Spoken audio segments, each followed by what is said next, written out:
Okay, hello all. Thank you so much for making it to our session today. This is our third in a series on embedding evidence into everyday practice. Today we're focusing on getting started on a tight budget, lessons from family care and the Lighthouse Foundation. Now I will just share my screens. I'm Mandy Charman.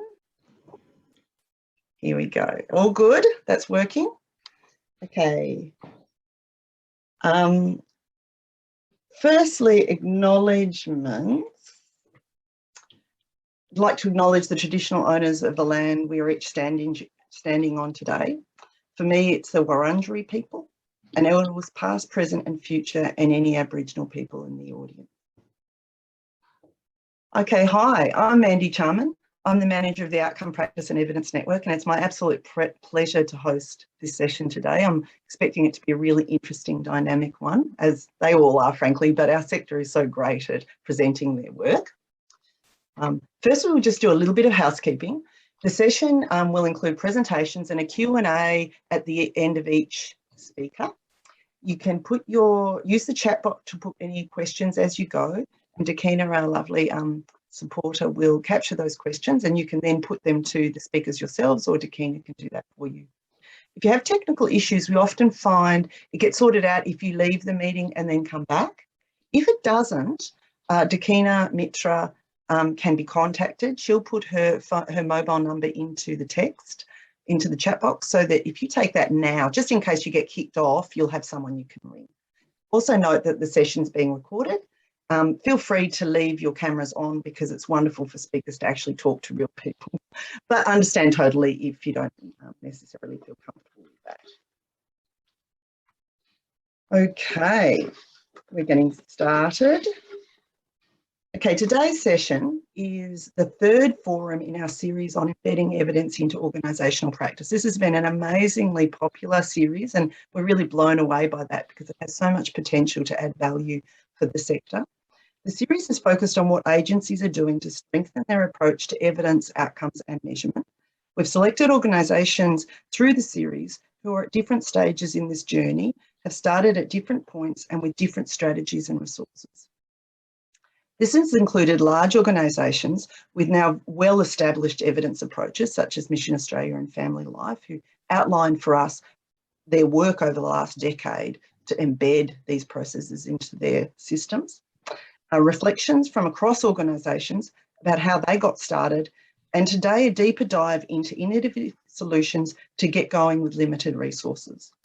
Our intent with this series has been to highlight, explore the different pathways possible to embedding everyday evidence and evaluation into program and organisational practice.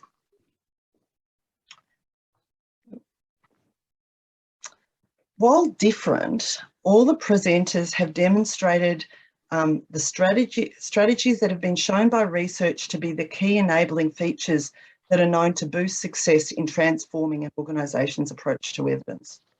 The features maximise our organisation's abilities to build quality evidence that is produced efficiently and systematically, is used for key decisions, and is embedded and sustained into an organisation's DNA, because that's what makes it time, cost efficient with maximum impact. These are the features that are commonly across the literature identified as sort of enablers of these types of practice changes. Leadership and culture. For example, organisations where leaders ask for, expect, reward, and have a means to use evidence generated from programs and services. It sends a signal of the importance and recognition of this work as fundamental to an organisation's success, because of course often this work sits alongside quite intensive delivery responsibilities for a lot of people. And without that key signalling from leaders, it can appear that this is just an additional thing that has to be done rather than something that's fundamental. A commitment of skills and staff. For example, staff buy-in and skills are needed to embed the collection and reflection of evidence into practice. This can be done, and we're well aware of this. There's often a lot of focus on building capability. It's such a foundational thing to do. It can be done through training, internal support, internal mentoring, external support, coaching. There's lots of different mechanisms for this. In actual fact, supporting skill development is one of the core functions of Open. So I'll just reflect on that a little bit in a minute. Supportive business systems and processes which engage end users. These systems create efficiency and clarity about what matters and makes it easier to understand the work.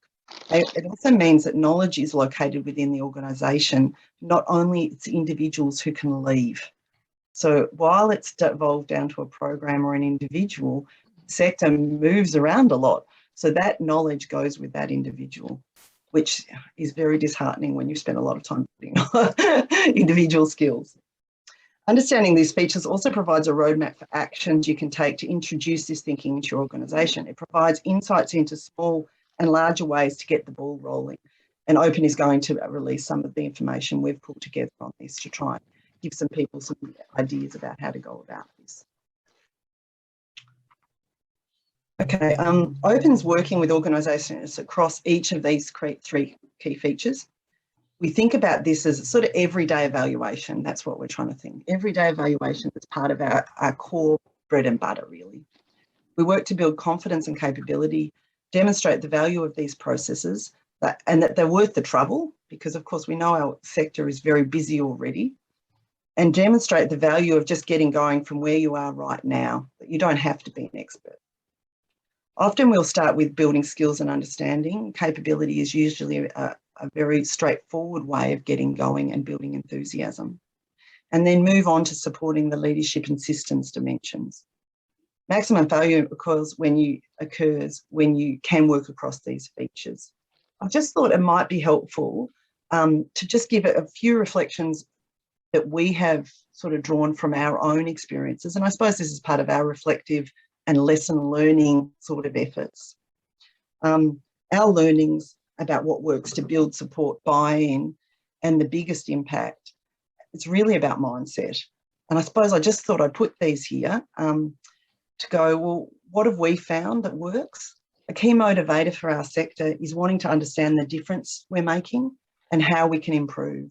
What I found is while you talk evidence, particularly for practitioners or delivery staff, it's very alien, it's very removed from their daily work.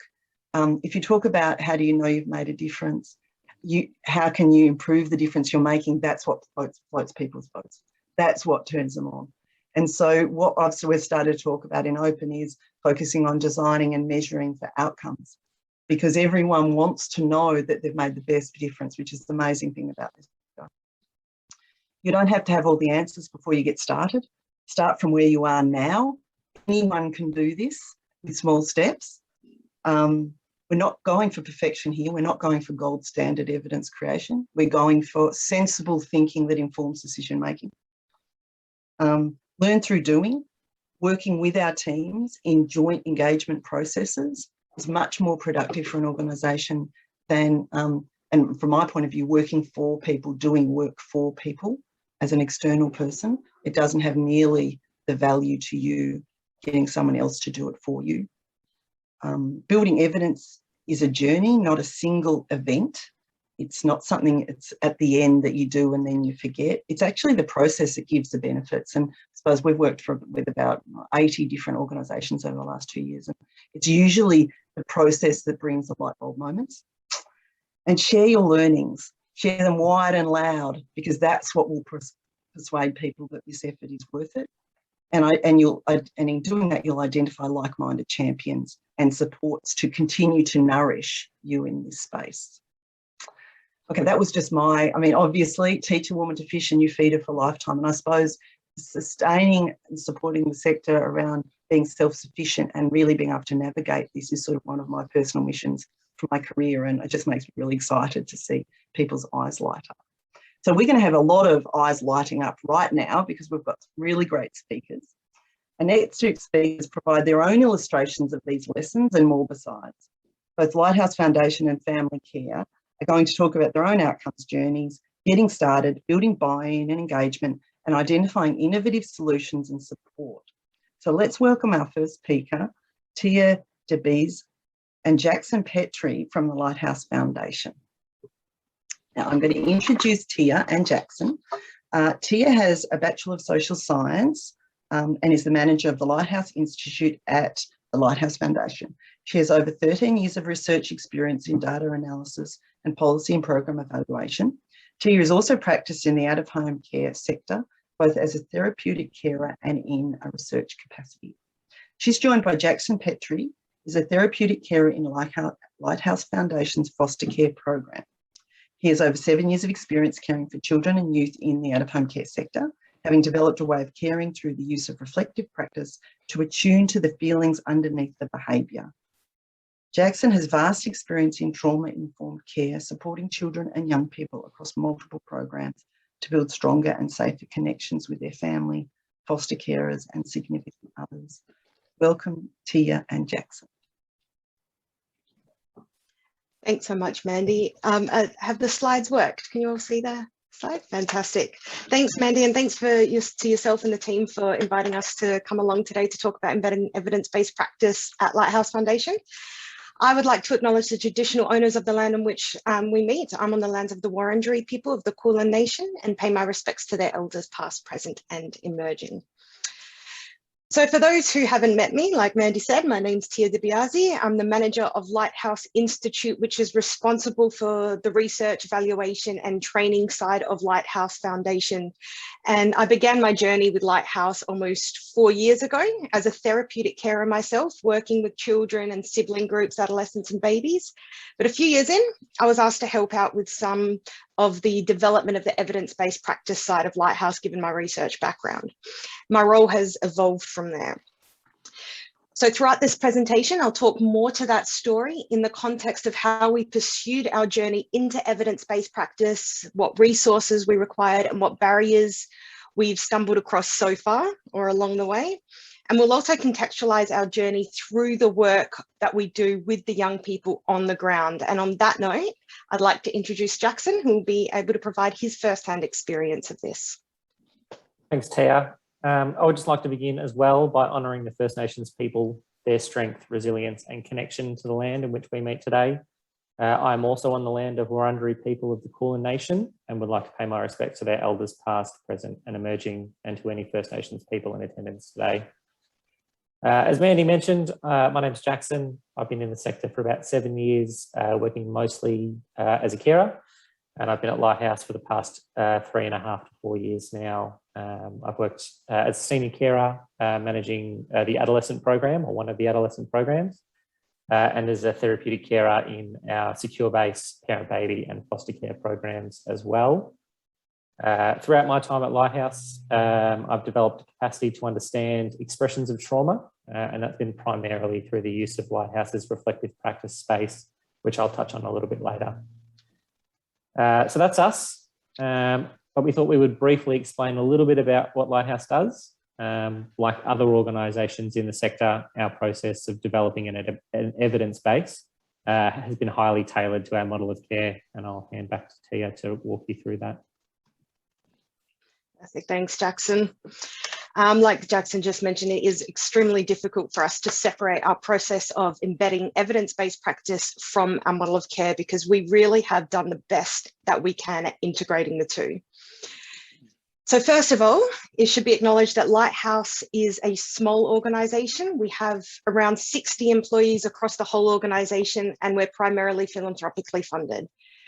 We currently have around 9 active homes across Greater Melbourne, which support up to 5 young people in each home, and more recently have also established ourselves as a foster care agency.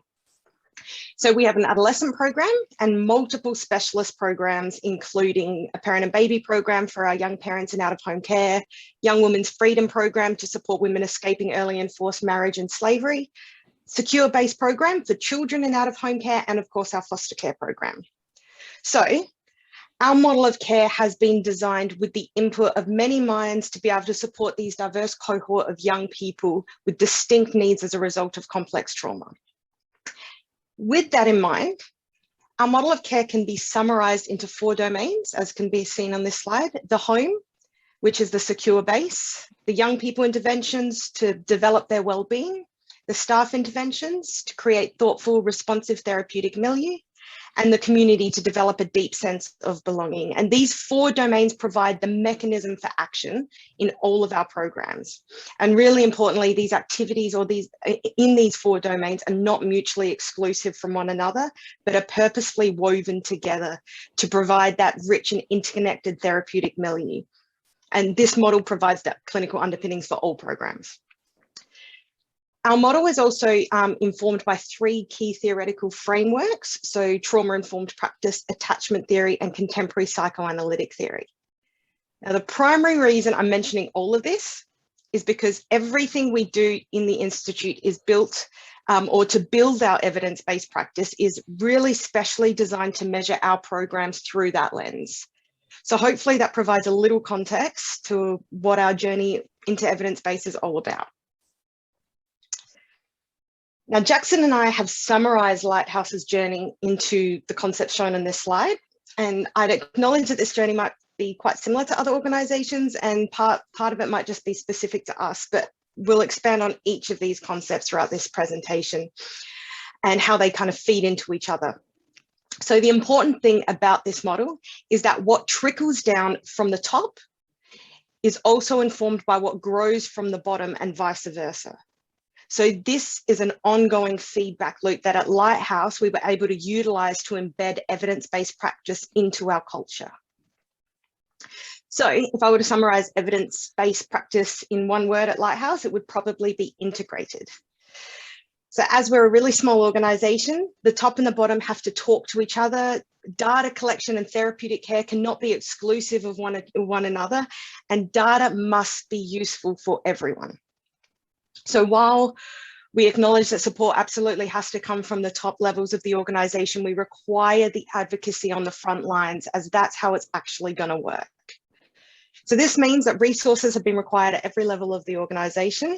And it's also worth mentioning here that Lighthouse is still very much on this journey, and there's plenty more to do before we reach our vision that we've set out for ourselves, which we'll talk a little bit to later as well. Okay, so like I said, this might be quite similar to other organisations, but our journey began with a champion from the senior management team. And if you are lucky enough to be in an organisation with someone at that level who really gets the purpose of evidence-based practice, you'll understand how this drives the organisation to pursue the necessary resources to make it happen. The earliest vision for Lighthouse embedding an evidence base came from this senior manager championing that cause for Lighthouse at the very top levels of the organisation, including senior management team, CEO, and the Lighthouse board.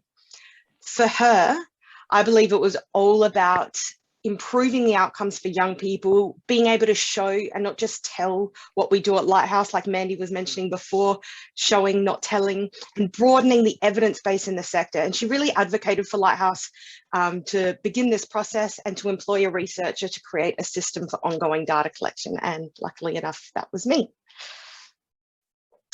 So in 2018, I began as a researcher for Lighthouse. I was still working in the homes as a therapeutic care at the time as well, but by this time, or by the time I was employed in this capacity, the clinical team at Lighthouse had already begun thinking about different measures that could be used. For about 2 years prior, I think, they had all been using a variety of different tools themselves as part of the work, but these tools varied between psychologists and were not applied systematically. I joined the meetings debating which measures were best to measure what we do. We really wanted to find the balance between measuring what others do in the sector as a means for comparison and measuring what we uniquely contribute to the sector. We also had to recognise that we needed a deeper understanding of what each team at Lighthouse needed from the data and any of the data that we would be collecting. So we began a consultation process with every team. So this means we organised focus groups with therapeutic carers to ask what they wanted to see from this process. We spoke to young people through Lighthouse intervention spaces and evaluations to understand the gaps in what they wanted to see about their own growth. We spoke to our marketing team as we needed to develop a way to kind of communicate these findings to broad audiences in a way that will attract more resources to pursue the ongoing work that we were doing. Simultaneously, We also employed a writer to write our program manuals about what we actually do, which supported the development of how our model of care is framed and therefore really further informed what needed to be measured. As many of you probably know through your own work, a really clear frame simplifies what you're trying to measure to a large degree. So we now had the perspectives of the clinical team, the operational teams, the front lines, the marketing team, and the people with lived experience. My role was to combine the distinct and overlapping needs of the organisation's teams and create a system of monitoring that was accessible and integrated for everyone. So for me, my role was all about consultation and integration.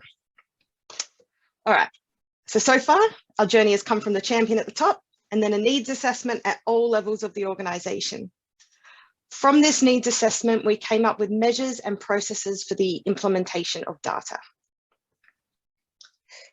We ended up coming to the conclusion that we needed a 3-tiered data collection process to truly monitor our systems, and these measures essentially cover 5 elements of treatment that were mostly born out of, or at least refined by, the consultation process. So they were then implemented to create a daily, monthly and bi-yearly data collection for each young person that covers the perspective of the whole care team and beyond. And these measures included both Lighthouse specific measures created to measure what we do directly and a battery of widely validated tools. So the carers now provide their direct observations daily with a short Lighthouse specific reflective measure, which gathers data on behaviour, but more important, it gathers data on why the behaviour might be happening. This supports that therapeutic work that we do and constantly reminds us always to wonder why a behaviour is happening rather than just what is happening. The senior carers and the young people complete a measure monthly, which is another kind of Lighthouse specific measure and most strongly combines data collection with therapeutic use. And finally, clinicians, carers, young people, senior carers, and where possible, any externals, so teachers and things like that, provide their insights using a valid and widely adopted questionnaires, like a wide battery of them, and this is done every 6 months. And this battery is selected, or the one that we've selected can kind of be separated into 2 groups. So the first is comparable with a sector, and the other half is specifically measuring what Lighthouse's model of care looks like through our theoretical frame. So for example, reflective functioning and attachment. Alongside the implementation of the data collection, we needed a process to ensure the data collection remained thoughtful for all teams involved, but particularly for the front lines. And this is where a bunch of those barriers became apparent. And due to the lack of funding, my role was actually coming to an end. Then we were awarded the Learning Systems Grant. And this was to evaluate one of our programs. And this not only gave us an opportunity to understand the impact on our programs, but it gave us an opportunity to really delve into the monitoring systems we had created, finding those gaps and finding what worked and what didn't with our data collection. From this work, we were able to begin to fulfill that vision that came from our champion. We began to show and not just tell that real impact of our model of care. And I think this ability to show rather than just tell had a real impact across all levels of the organisation, because from this we were also able to begin the process of refining our care policies and systems and developing our evidence base. And so in other words, this is when the Lighthouse Institute was reborn. But what I'm going to do is hand over to Jackson now to talk about all this from his perspective. Thanks, Tia. So to give you guys a bit of an example, every day as a carer that I'm on shift, at the end of my shift or at the end of each day, I complete what's called a reflective log. Now this is a list or a kind of a measurement of behaviour, but the way that the questions are framed, it asks me as a carer to reflect on the why and why we're seeing certain behaviours and when we're seeing certain behaviours and what's the result of that behaviour, how are we responding as carers. And so it allows us to really understand the feelings that are happening for that young person instead of the behaviour, all the while providing invaluable data to Tia to focus on the patterns that are emerging for our young people as well. Can you jump to the next slide for me, Tia? So as you may have noticed, we have skipped over the little bar there that's talked about shared vision. And that's because at this point in time, the vision of evidence-based practice wasn't across the whole organisation, particularly not for us workers on the ground. Working with young people who have complex trauma requires consistent and thoughtful therapeutic care.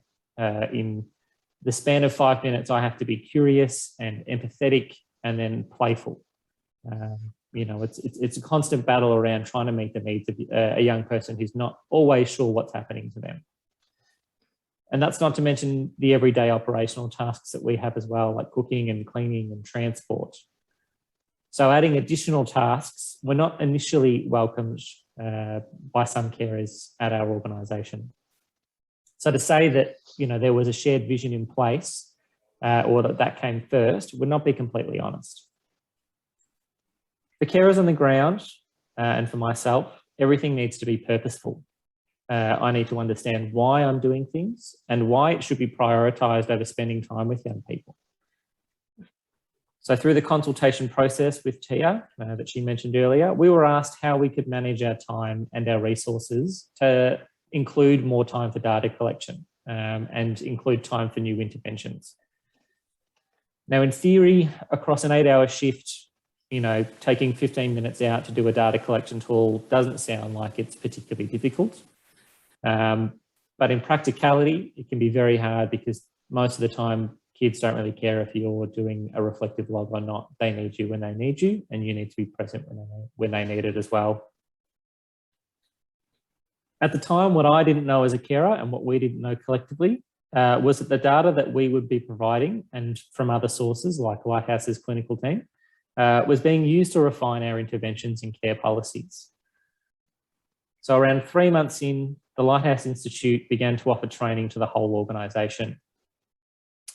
This training helped clarify and emphasise the impact of the work that we do in the homes. All staff were encouraged to think about the behaviour as expressions of trauma. For example, one intervention that we introduced is called Reflections, and it's a highly therapeutic intervention, but was also used as a data collection tool.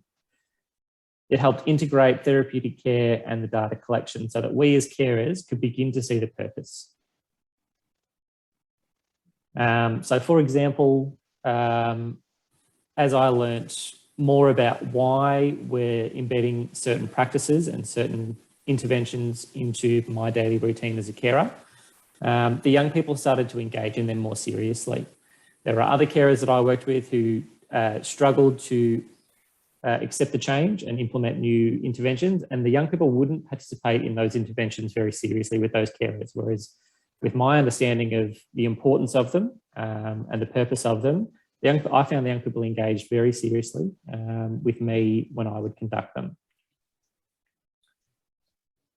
So after a little while, we began to receive regular reports on our young people, and this would incorporate data and trends to show where the young people were at. And these reports would help us think about the young people in ways that I had never previously. The reports offered recommendations that integrated both the clinical and operational teams of the young person. So through the data that we submit and from the Lighthouse's clinical team, reports were created by Tia, and then these reports were edited by our senior carers to have input and provide context as to why we're seeing the patterns that emerge. And then again, these reports were edited by the clinical governor of that young person to help provide a clinical lens and again, further provide context about the young people. This integrated approach provided a holistic experience of the young person's care.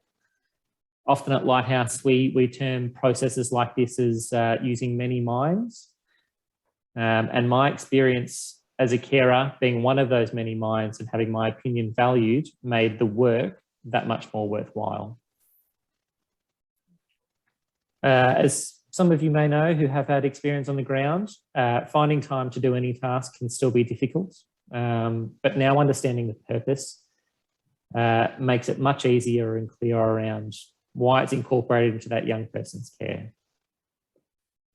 Which leads us to our next part of the journey, which is the shared vision and culture. So just to quickly recap for everyone, our journey began with a vision from our champion. The Institute ensured this vision was purposeful for every team, and with training and understanding, this shared vision followed. In order to ingrain this vision into our culture at Lighthouse, it had to be present and consistent at every training and staff process. Now, as I mentioned before, not everyone shares the vision immediately. It can be really hard to deal with change, particularly when you've been a carer for a long period of time and you've been very successful at your job and built really, really important connections with young people. Lighthouse's staff intervention reflective practice was an integral part of facilitating these changes across our organisation. Reflective practice is a formalised space that's facilitated by our clinical team and by psychologists, and it provides a safe environment to explore the feelings and emotions as they arise and help those who struggled with these changes to address them rather than just letting it build resentment over time. From the ground level as a worker, sharing the vision of the organisation allowed me to work better as a team with other people. We understood its purpose and we understood our purpose within that. It motivated me to engage in the new structures and interventions, and it helped frame my care with young people. As I mentioned before, senior management and the team on the ground inform each other, and as Tia mentioned before, that process, that feedback process is continuous. So senior carers and carers are present at training with new staff and other teams within the organisation, including senior management themselves. My point being here that the shared vision of evidence-based practice was created across the organisation in a purposeful and useful way that was clearly communicated to everyone who worked at Lighthouse. Now, this purpose is easy to see within our work at the young people, but also shows up in other parts of our organisation. The Lighthouse Institute was now a fundamental part of the whole staff meetings, and training was delivered to our marketing team so that they could communicate what we do and why, and use the data that the Institute provides to successfully receive more grants and help fund the work that we do. The opportunity to continue receiving and helping deliver training to new and current staff, which I do, helps us remain in contact with the vision and share experiences across teams and solidify the culture that we have at Lighthouse. As the vision at Lighthouse grows and is shared, the more embedded it has become in our culture. At Lighthouse, the therapeutic care is a vital part of that culture. Every staff member engages in reflective practice systematically, whether that's me as a carer, senior management, our marketing team, and everyone else in between. At every level of our organisation, this happens. And by understanding that evidence-based practice is also therapeutic, it's simpler to embed this as part of the culture once it's understood. So what Tia may see as data collection, we experience and see as therapeutic tools. Through our newly embedded systems, we provide constant feedback, both up and down the lines of management. This orients us towards working with young people according to shared experiences and the patterns that emerge, using the many minds and the integrated systems to think about our young people holistically. This is what we mean when we talk about embedding evidence-based practice into our culture. So that's been the journey so far.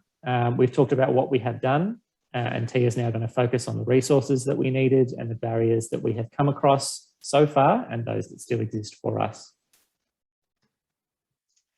Thanks, Jackson. I always feel quite grounded having a carer in this space, that's for sure. Yeah, like you said, we haven't gone into resources or barriers yet, and that's absolutely by no means to trivialize these issues. And I'm sure we'll miss some, so feel free to ask some questions along the way. Or send them across to Zakina and we'll and we'll answer them at the end. We're tackling the notions of resources and barriers together because for us, they're pretty much the same thing and they all come down to funding.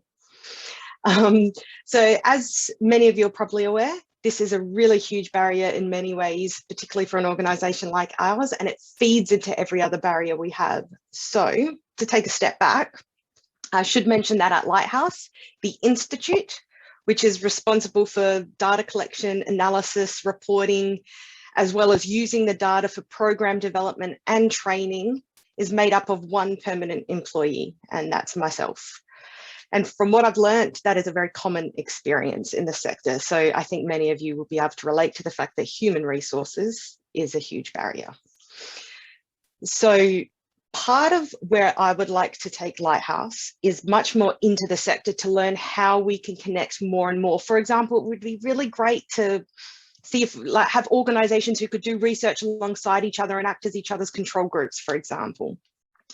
Unfortunately, the lack of human resources we have makes that particularly difficult, and primarily in terms of time. On top of that, we'd love more evaluations of programs ongoing and to further feed that data back into the programs. And of course, this really highlights funding again, because with more funding, we can have more staff, but there are very few grants available specifically designed to employ staff with implementing evidence-based practice. Something also worth mentioning here is that with integration that we've been talking about throughout this presentation comes the need for human resources across the entire organisation. So for example, I choose to only do trainings with a carer to co-deliver alongside me, as this keeps all training grounded in experience. It's also why both Jackson and I are here today. So the way that we do it at Lighthouse does require more time on the part of all of those involved on the front lines, but it feeds back into that shared vision and purposefulness that Jackson was talking about earlier. Another resource that I haven't mentioned yet, because we're still very much on this journey, is software and systems to actually hold all this information and all this database, right? We have explored many options, and as many of you already know, database software can be really, really expensive. I'm sure it's worth it every penny. We have explored many options. We've got funding approval for this, but we're still on the journey to licensing and implementing some systems for this. So part of this journey for us has been that if you spend more money, the database companies spend more time tailoring the software to your organization. If you spend less money, we do it ourselves. So that time resource becomes apparent once again. We have also researched a bunch of different software systems to try and find the best kind of cost-benefit analysis for Lighthouse. And I think we're mostly at this point comparing Qualtrics and Social Suite, but if anybody has any thoughts about software, we'd love to hear it at the end. But other software that requires licensing for us was data analysis software packages like SPSS and Vivo, and all of these are necessary to functioning as an evidence-based practice, but cost a lot of money, and also relicensing every year, depending on the agreement. So just software alone, we're talking about somewhere upwards of $40,000 up front and then $20,000 thereafter every year, which for a small organisation like Lighthouse, that requires a lot of reshuffling of priorities for an evidence base. The final primary resource that we briefly touched on is training and upskilling staff. So ongoing training is required to ensure systems are implemented accurately and consistently. And this tree on this slide is to represent evidence-based practice stemming from the ground, those who actually implement the systems in our organisation, all the way through to every level of the branch of the organisation. So this means that every member has to be trained in how they specifically use the data. So for example, I've had training sessions with carers about data reporting, and training sessions with marketing team about how to use data accurately. This means time spent creating training, delivering the training, monitoring the efficacy of the training. And as we've mentioned, integration being key to our model of care, that takes resources. I should probably emphasize here that with more staff, these processes would happen quicker and even more could be done. And that is why our largest barrier is funding and human resources by a long shot. It's also worth mentioning that I've definitely learnt, as I'm sure many of you have along the way, that training is an ongoing activity rather than a once-off. So over time, I tend to make more and more appearances in different operational meetings with various teams to answer questions, learn from their experiences, and feed that back into our processes. So I guess it's training for me just as much as for everybody else who's in the room. And ultimately, embedding it into culture has meant embedding the Institute into regular group meetings. So all this time, money, resources and work have gone into this process. We've explained our journey and what we do. We want to leave you with the outcomes that we have delivered so far. And I'll hand it back to Jackson to talk about the front lines before I talk more broadly on this. Thanks, Thea. So simply put, our primary outcome is to improve the care that we provide to our young people. Policies and practices about care have been significantly refined through our evidence base, which incorporates all of the teams at Lighthouse. So, for example, we have 6 staff intervention spaces at Lighthouse on a weekly, fortnightly and monthly basis. And this integrates all the minds involved in a young person's care and within that team. And then we have 7 intervention spaces with our young people. And these spaces are woven into their care on a daily, weekly, monthly basis. The collection of these spaces provides structure, purpose and containment for our staff and for our young people as well, which we believe ultimately achieves our primary outcome of improving their care or improving the care that we provide. Young people at Lighthouse are also asked to share their experiences of their journey with us. That can be both during and after they've left the programs. This process is facilitated by the Lighthouse clinical team and their clinical governor usually, and it provides invaluable feedback to us on the care that we've provided to them and the processes that we have in place. The young people, as you know, are the recipients of our care and therefore the most qualified to speak on its value. So to summarise in short, our evidence base has refined our policy, informed our procedures, integrated our staff, and ultimately provided thoughtful and therapeutic care to all of our young people. Thanks, Jackson. Yeah, if it doesn't support our young people, then what's the point, really? As I said, I'll talk more to the broader outcomes that have come from our journey. It's quite relatable to other organisations. And like Jackson mentioned, it helps us to think about each young person, which feeds into our program development and evaluations. We've now conducted 2 program evaluations under the Institute and responded to each of the recommendations from those reports. We have a 3rd program evaluation about to kick off as well. We can then apply our data to organisation-wide impact as well. And this further supports us to gain funding and resources in multiple areas of the work. And finally, we aim to contribute more broadly to the sector so we can show and not just tell what works in our model of care and understand what works in other organisations' models as well. So on a micro level, the next step for us will be to get that software and embed it as a database system that integrates with our systems efficiently. But on a macro level, we really want to be able to connect more with the open network and the sector to contribute our piece to this very large puzzle of youth homelessness and out-of-home care. Now, Jackson and I wanted to leave you with this image of some of the Lighthouse community because this is what makes our systems work and this is who our systems are for. I really hope you've had a better understanding of the Lighthouse model of care, our ongoing journey into evidence-based practice, and I really do hope that it helps you in some way. You know, we've learned so many lessons along the way, and I'm sure there's many, many, many more for us to learn in the future as we are still very much on this journey.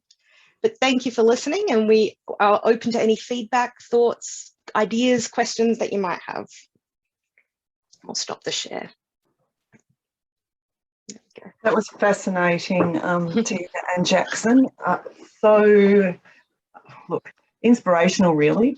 I could see how you have combined developing commitment and buy-in and passion about it amongst all your levels, which I think embedding the approach in the therapeutic process, how to meet people where they actually are and appeal to something that is the key driving focus of their work.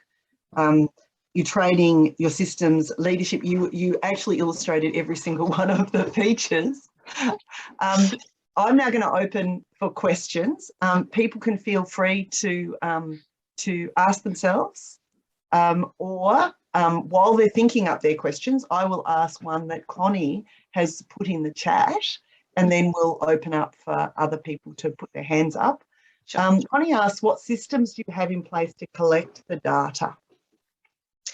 So the systems being the people and the software, is that if that's where the question is coming from? So we have paper versions at the moment until we get the proper systems to do it. We have on the ground carers that help facilitate their data with the young people and through themselves. One of the daily systems is through our online kind of internal system at the moment that we have through Citrix. It's, you know, that software, but we're trying to merge all of these onto a software system that we're investigating at the moment. So we want our daily and our weekly, our daily and our monthly and our 6 monthly data collection to be all contained in one space, and that will be the database software. So right now it's much messier than I'd like it to be. It's held in all these different areas, but we will be bringing it all together. But it is implemented on the ground through the carers with the young people, as well as our clinicians who do implement some of them themselves as well. I just bring it all together. Is that where you were talking about? Is that answering the question? Connie, would you like to pipe in? Yep. Where are we? Take myself off. Oh, there you are. Yeah, Hello. Hey. Video on. Hi, thank you for that presentation. No yes, worries. no, you've answered the question, and also when you were talking about the resources and barriers, I sort of got an understanding. I thought maybe you had this great solution that to capture all the data and would generate all the reports that you require to give you the information that you need, but no, that's fine. Thank you. Thank you. Yeah. It's all by hand at the moment. It's all manual. And I think a lot of us also do that at the moment, and we're very much in our infancy in terms of building that data culture as well. Yeah.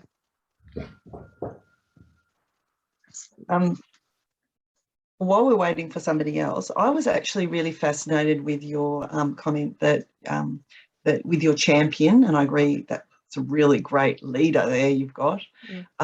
Her appointment of your role or a research role, and I'm wondering if you could reflect on the value, the functions you play, and how that sort of plays out, and its value in the system.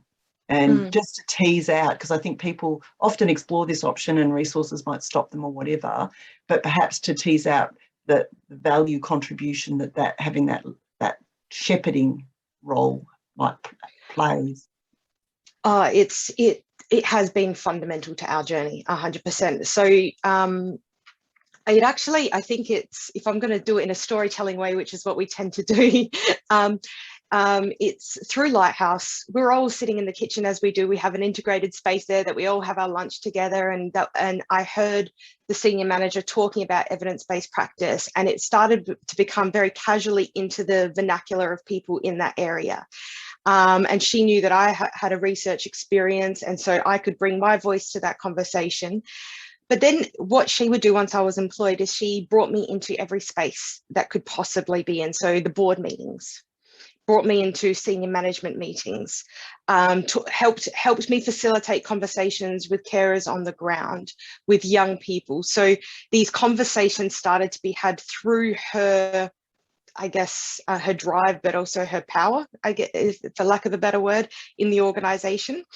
And that's kind of how the vision became shared and spread across the organisation. On top of that, if I need something as part of the institute, I know that there's always somebody there to back me up. There's always somebody there on the clinical team to back me up, and she'll back them up. And it's the process of reshuffling around resources through her drive, and also through her, I'm finding a lack of better word here, but like through her authority in the organisation to be able to do that. Yeah, is that answering your question there, Mandy? Yeah. It just has a huge impact. I can't emphasize that enough. If you don't have one at your organisation, find one, advocate, just find that one person, do what you can to advocate yourself to one person that you think will eventually get hold of that evidence-based practice and find that passion. Very important. Yeah, I mean, in my experience, across a whole heap of the allocation of a person responsible for that shepherding, and with the headspace that isn't already committed elsewhere, is sort of pivotal, really. So I'm really interested in your comments there. We've had Indranath talking about annual software. This software thing is such a huge issue, such a huge challenge. The costs for SPS type capabilities, was there any considerations given to open source software? There was, perhaps not deeply enough, so I'm open ears in this space. That's one thing I wanted to really bring to the space as well, to pick your brains as much as you want to pick mine as well.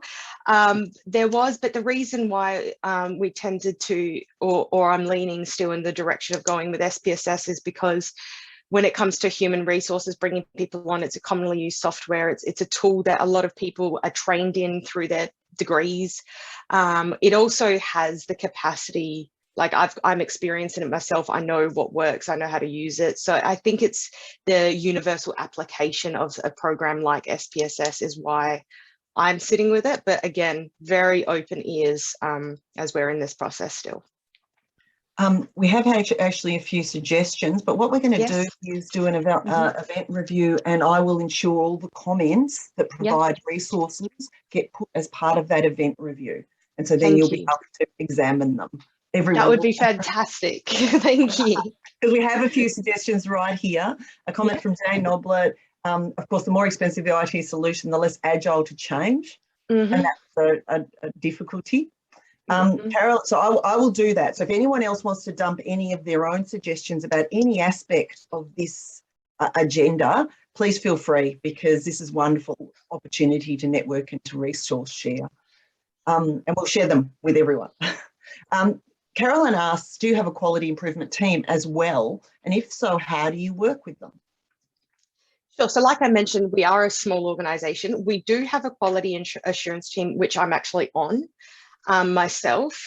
So it's, you know, there's the quick process and all of that we go through at Lighthouse, and we meet every 2 weeks.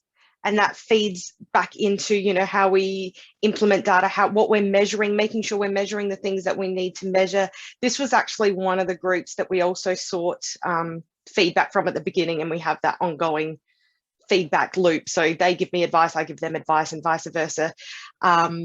So I think right at the beginning, if I recall correctly, there was a quit evaluation that was put on my desk. We talked about it, and that partly fed into what we're measuring now, and why we're measuring what we're measuring now. It also was a big part of why we created like program manuals that framed what we measure now as well. So it's all kind of fed into each other. So when I talk about there being a quality assurance group, there are members that occur or go into these regular meetings that are from different parts of the organisation. And these same people also help integrate the evidence-based practice, integrate the therapeutic care. So it is all very much woven together in our organisation. So to provide some context, we started a adolescent program that had a greater focus on transition as opposed to treatment programs. And so what we did, or what Tia did, is we adapted some of the current interventions that we use and started implementing them in different ways to focus more on transition. I was senior carer or managing that program, and me and Tia would meet regularly with other members of senior management and other teams that had young people who were transitioning, to talk through what I was experiencing in the homes and my experience of the intervention changes and what the young people were thinking about them as well, so that we could refine that process. And now we've opened up transitional programs specific to other programs as well. So for our parent baby program, now have a transitional home as well. And they get to use a lot of the tools and interventions that we kind of refined through that process. Thank you. Jane Noblet asks, how do you deal with the challenge of data collection versus service delivery? For some, this is an add-on rather than a priority. Your culture seems different to this. Yeah, and I mean, there's a lot of that is the Lighthouse culture to begin with. You know, we do have a very integrated culture. Many minds go into solutions. We have reflective practice, which I think is a huge part of how we integrate our teams, how we talk about things. So a lot of things, it might be difficult to, other organizations might have to do it in slightly different ways. And I'm not quite, I've only got experience from our organisation where I think people naturally gravitate, because of our organisational culture from the get-go, we gravitate towards integration as a solution to any problem that we have. If down to the home, if there's an issue, we think that perhaps something we're doing isn't working with a young person. We'll all come together from different teams, including myself from the Institute with the data, including their clinician, including the senior carer, including one of the carers will come together, and we'll think of it as a team to come up with solutions and test out even little mini interventions that might support that young person a little bit more. So I think creating a culture of integration from the ground, from the therapeutic care first, to build that evidence-based practice into that integration so it kind of fits in, is what has made it work with us so much. So yeah, I can only really speak from the experience I've had at Lighthouse, but tell me if there's probably with more questions if you would like me to speak more on that. Absolutely. We've probably got time for one more question, if anyone wanted to unmute themselves and launch in.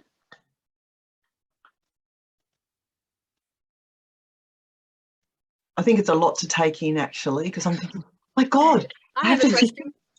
Chloe, go for it. Thank you. You might have said this, sorry, because I came in a little bit late, but I'm just wondering what you spoke a little bit about the qualitative measures that you were taking, well, particularly on the daily, that you were doing daily with practitioners and young people. But I'm wondering what quantitative data collection methods you are doing, given, I guess, the systems, that you don't necessarily have a system, or the system's expensive to get. So I'm just wondering what quantitative data you're collecting and how that's helping. I'm really glad you asked that question, Chloe, because I don't think I made that very clear in the presentation part. So all of that qualitative stuff is with a quantitative element as well. So it's the quantitative, you'll be asked, what a particular behaviour, tracking a particular behaviour of a young person daily, but then it'll always be accompanied with a reflective component to find out the why, because we don't want to, such a big part of the therapeutic work that we do at Lighthouse is we don't just want to talk about a young person's behaviour and managing their behaviours. We want to understand the expressions of trauma and what's underlying that. And so we do understand that we need to measure what, absolutely, but it only is purposeful and it's only useful if we understand the why underneath.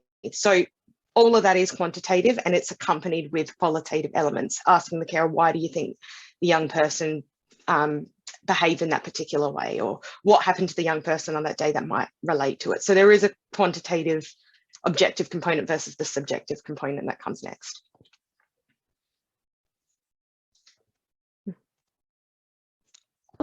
You're on mute. Yeah. That's probably all we've got time for right now, but we'll have a little bit more time at the end, which of course will be an opportunity to direct questions to Janet, but if anything else occurs to you, stick them in the chat.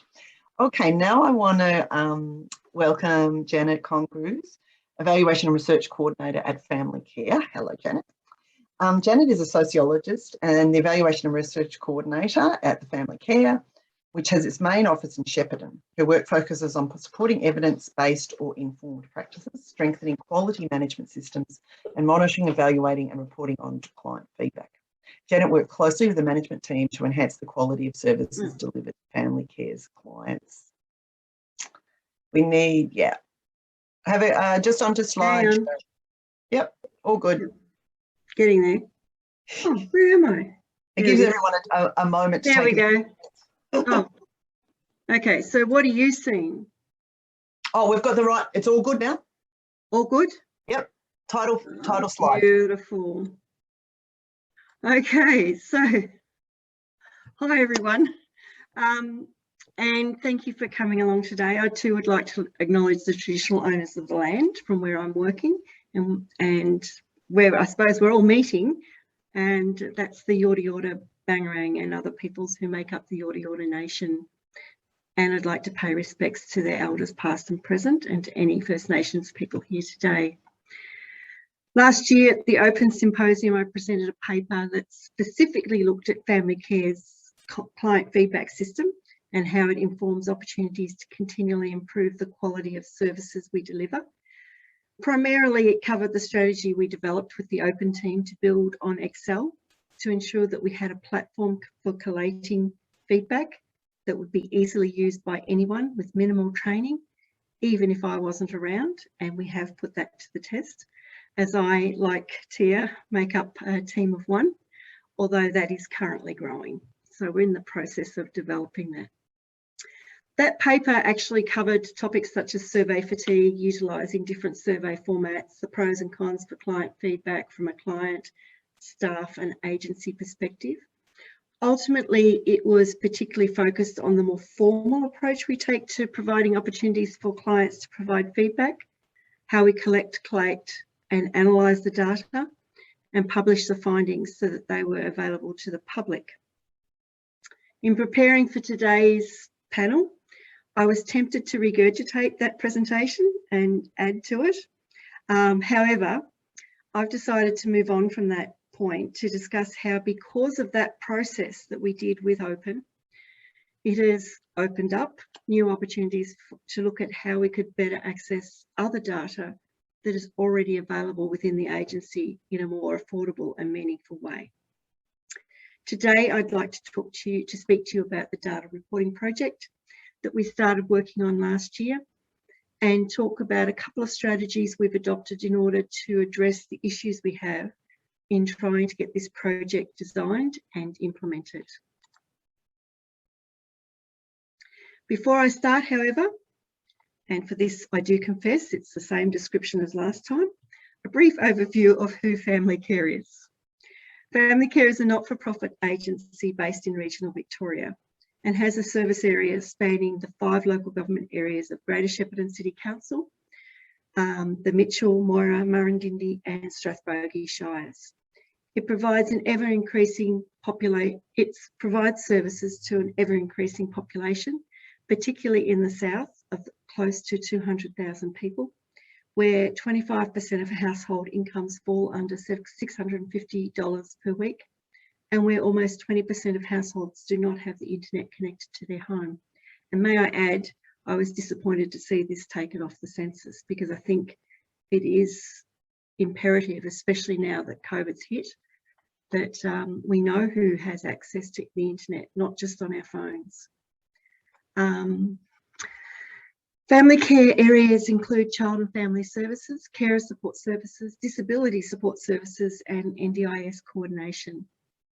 Clients include families who are vulnerable, people who care for the aged, disabled and sick. It provides opportunities for people to participate in activities that have enabled them to engage more fully in the community.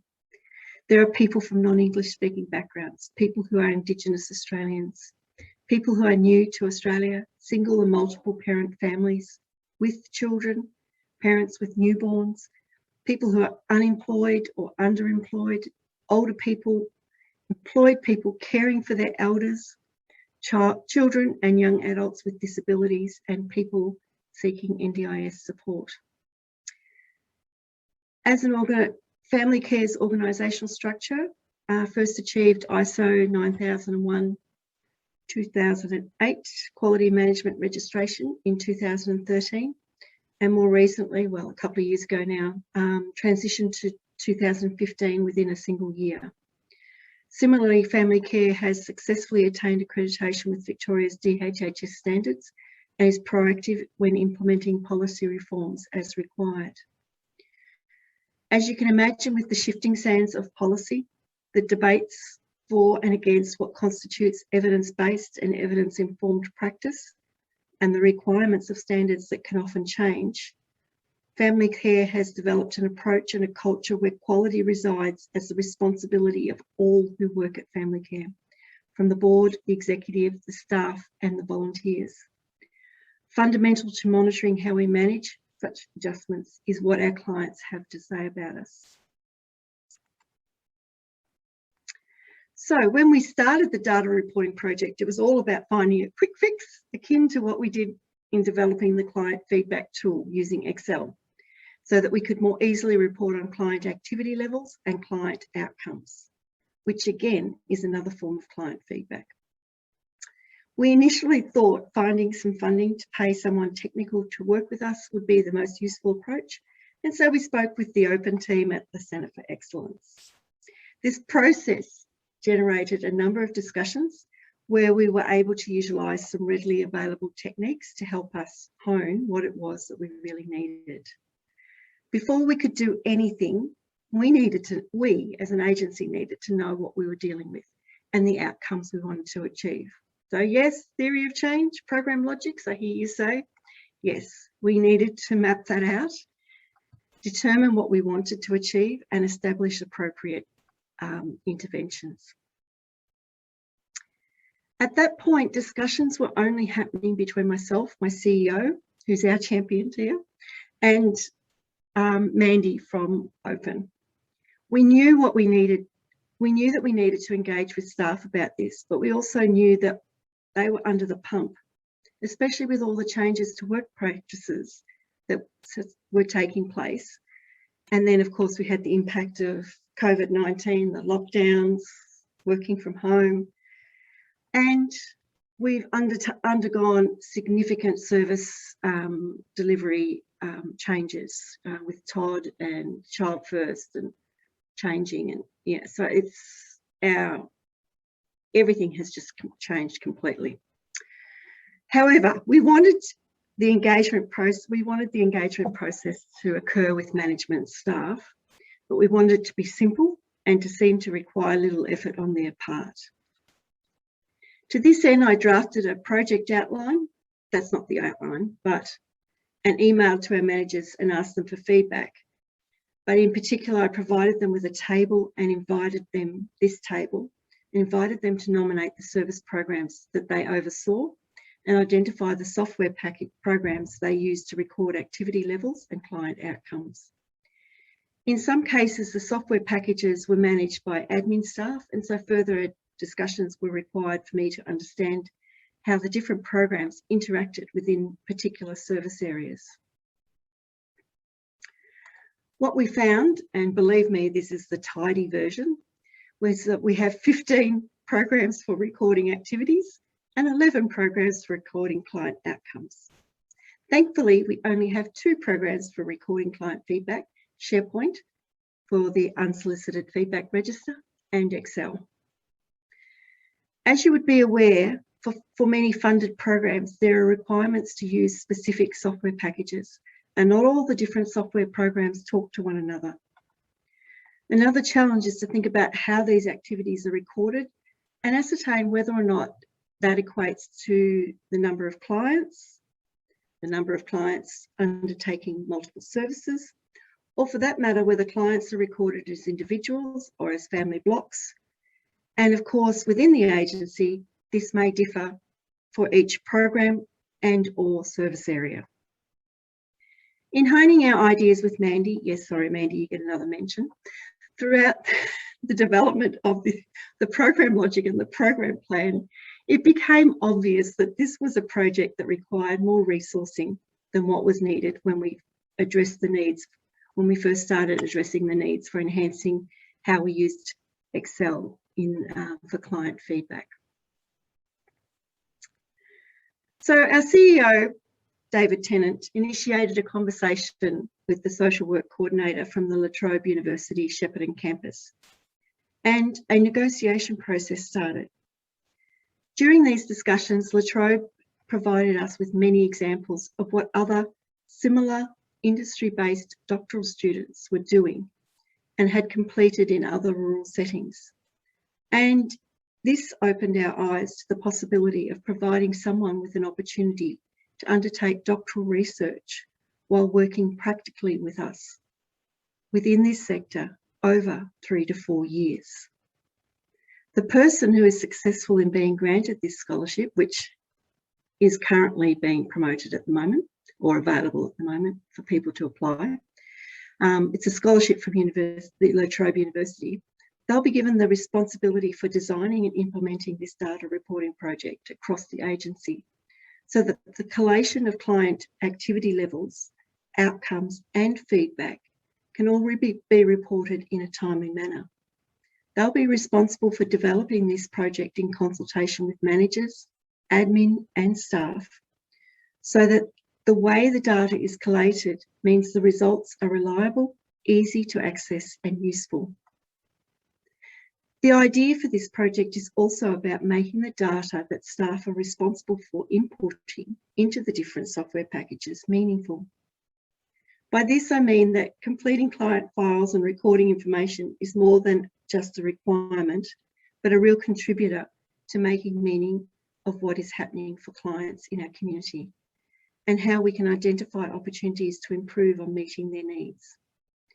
In some ways, it's about supporting the development of workplace culture, where data is seen as practical evidence that supports what we do and helps us in planning the future development of how we deliver our services. While there will no doubt be some resourcing for technical support, this person doesn't have to do the technical side of things. The doctoral student will be designing, in conjunction with management and staff, a platform that will enable us to better understand client needs, their priorities, and provide opportunities for us to enhance the quality of services we deliver. My presentation is, oh dear, is short and sweet, but I am going to do a plug for anyone who might be interested in undertaking this research and invite you to visit La Trobe's website and click on the careers link or the scholarship link. Anyone who else who is thinking about the benefits of this program, aside from the opportunity to provide someone with an opportunity to complete a doctorate, there's also the opportunity to gain experience to supervise someone doing their doctorate, which I had actually thought in working outside of the academic sector, I'd never have the opportunity to do. So from an academic perspective, there's great benefits for the student and for myself. But in the process, the role is being funded. It's a full-time role funded within the agency to work research in this area, to facilitate with our managers and our staff the process through which we can make data more meaningful for them and hopefully enable buy-in throughout the process in which we develop this project. So for anyone who wants to see where we've come from, you can look at the symposium from last year. It's all there, or contact me and I'll send you a copy. But for today, I just thought this is a really good example of how we can draw on or collaborate with other sectors to enhance what we do in the human services sector and how we provide support for our staff to, in terms of better understanding how they contribute to the collection and collation of data and how useful it can be in planning for the future. And, you know, when we think about some of the common elements that are coming into play now under the recent introduction of the FPR resource, you know, it enhances all of that. So very excited. Any questions? I told you it'd be short and sweet. Very focused though, Janet, and covered off the necessary bits. And I suppose when you had mentioned that this is the direction you were going to go after those original conversations, I was just blown away with the innovation and sort of lateral thinking nature of it. I don't think it's a strategy or a solution that many of us have had much exposure with from the sector or any social service sort of space, because there's not quite a really good connection between. You've muted, Mandy. The student opportunities from universities and the potential to add value to the sector. And often a doctoral student is someone like Tia who's got their degree, been working in the sector. You know, a lot of people have a master's or have done honours as well. And this is like a progression for them, and they still get to enhance and work in this field, you know, and work practically to contributing to the development of a tool. And part of our contract negotiations with the university was about ownership of the intellectual knowledge intellectual property. And basically, we've said this has to be available to anyone in the sector. There's no ownership over this. It's something that we hope we'll be able to share with others, or will be useful to share with others who are in a similar situation to ourselves. We're slightly bigger than the Lighthouse. We were looking at being about 110 in staff in January. We're now looking at being about 150, 160 staff. So we've been growing over time and in a very short space of time, especially with Todd and everything else. So, and Carer Gateway and the NDIS programs. So it's really important that we access the data in a timely manner, that it's available to our management who are making decisions, it's accurate and it's consistent. And often when we're trying to navigate that across different programs, the actual information can change. And what we want to do is be able to say, have a dashboard where we can go click, this is how many people are accessing the activities. Yes, that's down, or no, we're meeting our quota, or what's our waiting list like, you know, all of that sort of stuff. So being able to see that means we can, in a timely manner, without it being a huge project for someone to put together, is, I think, really important. I imagine, Janet, you will work out all of the details as you go forward, but have you got a plan of, I can just see this as a win-win for everyone, for both a student to have such an embeddedness in the sector, the networks that come from that, and the application of what can often be quite academically focused sort of research. And I can also see the benefit to the sector from the process of building their capability, informing this development and building capability to fulfill it. And I'm wondering how you're thinking that you'll structure the sort of the work plan for this person to sort of carry that forward and get the maximum out of it. Okay, so I don't know if any of you noticed it, but we've actually called this the Bradshaw Family Research Initiative.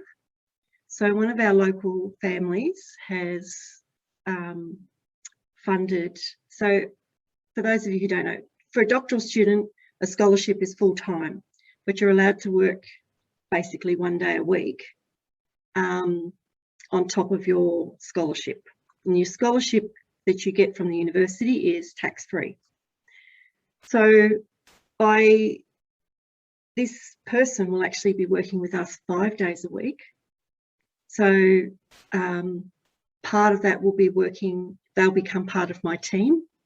And so culturally, when we talk about workplace practice, they'll be developing their practice through conversations that they have with staff, with management. So you've got the formal focus groups, you know, in-depth interviews, that kind of thing. In a workplace setting, when we talk about program logics, my role is to facilitate the discussion.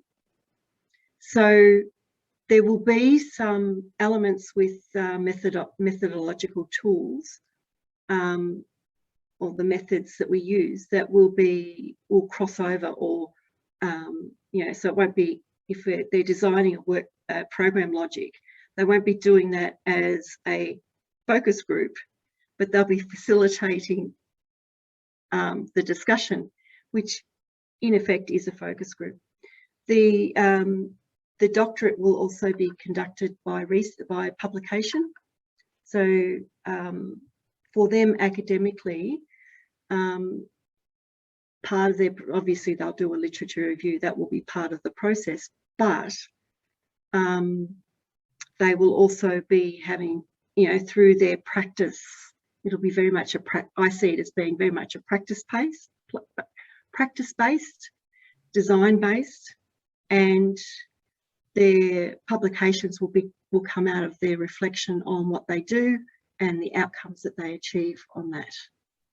So, and this will be done, so I'm a co-supervisor.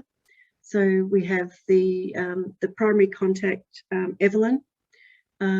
She's based in Bendigo, and then they'll have Karina on campus here in Shepparton and myself at Family Care to balance that process through achieving what they need to do from an academic thesis perspective versus what we need as a practical tool and a practical outcome. Yeah. I mean, certainly it will be really handy. Maybe we might do sort of an ongoing sort of blogging about through Open about how it's tracking and what your learnings are. Yeah. This will probably expose lots and lots of learnings that will be great to share. And as I said, you know, David has examples that he drew on, and he went, oh, they're doing that. Oh, they're doing that. And he was able to see, get ideas based on what others are already doing in the health sector. Yeah. So yeah, and Evelyn was able to give them that. So that's what's helped us to develop this. And applications are open till the 29th of September. We'll continue to advertise it through Open. Yes. Are there any other questions to either Janet or Tia that might have emerged through this later part of the discussion?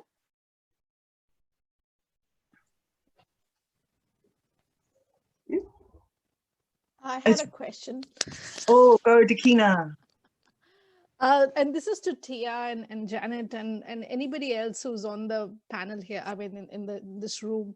I mean, I go back into my work when I look at how quantitative stuff is used to collect data, but then how do you adapt it to different cultural backgrounds? Do you even adapt it? Do you need to adapt it? And what are those, what should I say, nuanced approaches that you would need to adapt it to a different cohort of people? You know, it's because all these tools are very they've been developed in some other country or for a particular kind of group.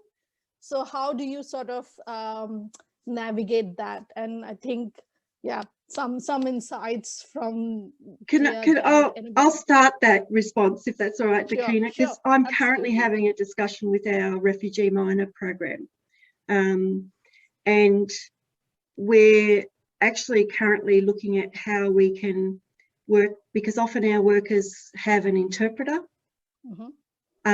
So there are some cultural challenges there as well, you know. But so there's still some negotiation, but the idea would be that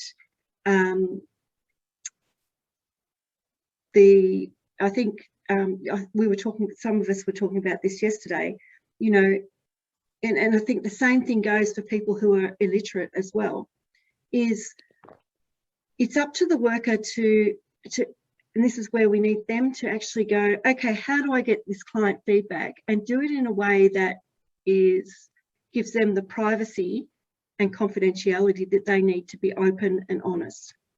And part of that, obviously with our refugee miner program, will be around how comfortable that person feels with the interpreter, so that the interpreter can help with reading the question to them and helping them to, you know, do that as an activity away from the worker.